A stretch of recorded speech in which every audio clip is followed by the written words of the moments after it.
Hey everybody, Anthony here from XXRC Garage.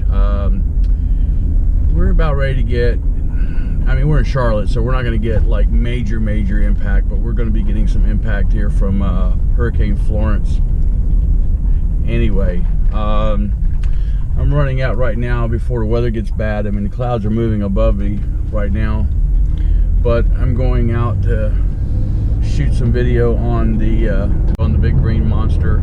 I don't know what else to call it yet. I haven't named it, but it's that my green 6x6. So I'm gonna go out and do some video real quick with it. So yeah, the clouds are moving pretty rapidly. The wind's blowing pretty hard, but I figured, you know what the heck, I'm just gonna go out and run it out there for a little bit and get some video so you guys can see it run. And then maybe I'll do some talking about it, and then we'll go ahead and move forward with posting it. Anyway, I'll see you out there.